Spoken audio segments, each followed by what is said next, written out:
یہ جو موقع آتے ہیں نا شب برات کے، شب قدر کے، یہ بنیادی طور پر اللہ تعالیٰ کی طرف سے دی ہوا موقع ہوتا ہے کہ چلو تمہیں چانس دیتے ہیں، پابندی کوئی نہیں، لیکن رب کی طرف سے نا موقع ملتا ہے، چلو تمہیں ایک موقع دیتے ہیں، چلو اپنے آپ کو کلیئر کر لو، تمہیں موقع دیتے ہیں، یا اللہ کیا کرے کچھ بھی نہیں، آ کے نا سچے دل سے 2 رکعتیں پڑھ کے توبہ کرو، عرش کا مالک پچھلے سارے معاف کر دے گا۔ ان لوگوں کی باتوں پہ نہ جائیں جو بلا وجہ پریشان کرتے ہیں لوگوں کو۔ شب برات کا حوالہ بھی نہیں مل رہا، حالانکہ ترمذی شریف میں حدیث موجود ہے، سیاستہ کی روایت ہے ترمذی میں۔ پہلے کہتے ہیں سیاستہ سے دکھاؤ، جب سیاستہ سے مل گئی تو آپ اور کدھر جانا ہے؟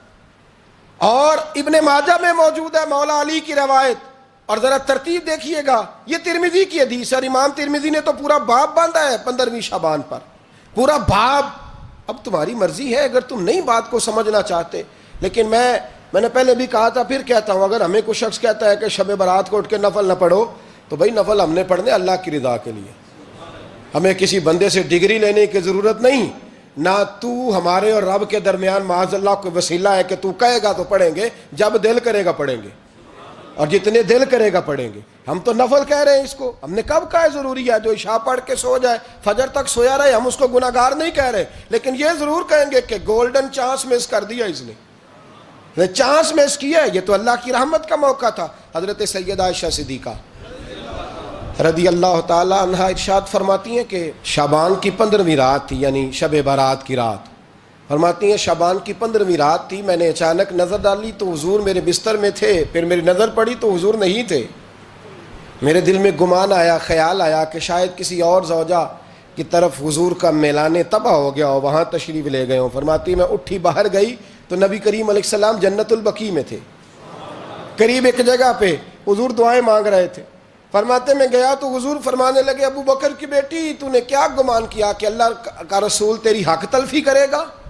عرض کی حضور آپ مالک ہیں، کہیں اور جانا چاہیں تو میری طرف سے پابندی نہیں۔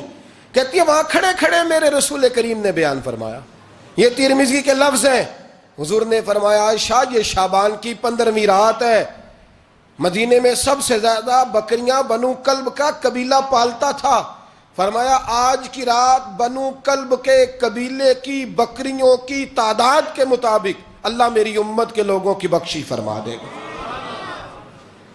یہ وہ رات ہے۔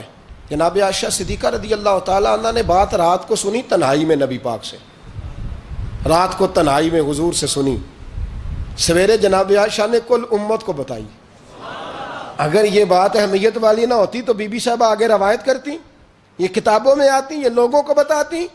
حضرت عائشہ نے روایت کیا اور مولا علی شیر خدا نے تو کھل کے کہا، ابن ماجہ میں حضرت علی سے پیار کرنے والوں کے لیے الگ عنوان، مولا علی نے کھل کے فرمایا شعبان کی 15ویں رات کو رات عبادت کرنا اور سویرے روزہ رکھنا۔ حضرت علی کے لفظ بائی نہیں سیاستہ میں، رات کو روز عبادت کرنا، دن کو روزہ رکھنا۔ ویسے تو رب کریم ہر روز تہجد کے وقت پہلے آسمان پر نزول اجلال فرماتا ہے اور لوگوں کو فرماتا ہے کوئی بخشش مانگنے والا؟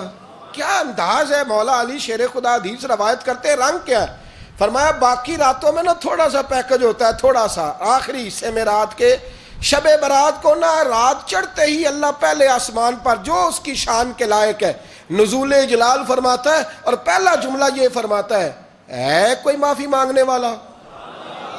اللہ کرے آپ کو سمجھ آئے، یعنی معافی دینے والا کہہ رہا ہے چلو آؤ ادھر آؤ ذرا معافی مانگو، میں معاف کرنے آیا ہوں، مانگو معافی، ہے کوئی معافی مانگنے والا؟ معاف کر دیں گے۔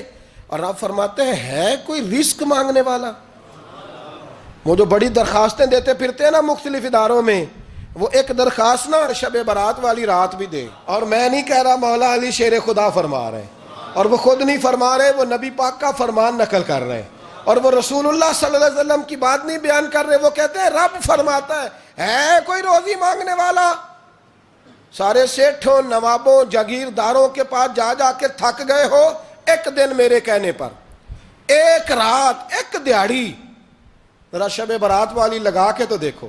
تو میرے رسول پاک علیہ السلام نے ہمیں یہ میسج دیا، پیغام دیا، فرمائے اس رات جو اولاد مانگے گا رب اسے بھی عطا فرمائے گا، اس رات جو اللہ سے بخشش مانگے گا اللہ اسے بھی دے گا، اس رات جو رب کریم سے عزت مانگے گا اللہ اسے بھی عطا کرے گا۔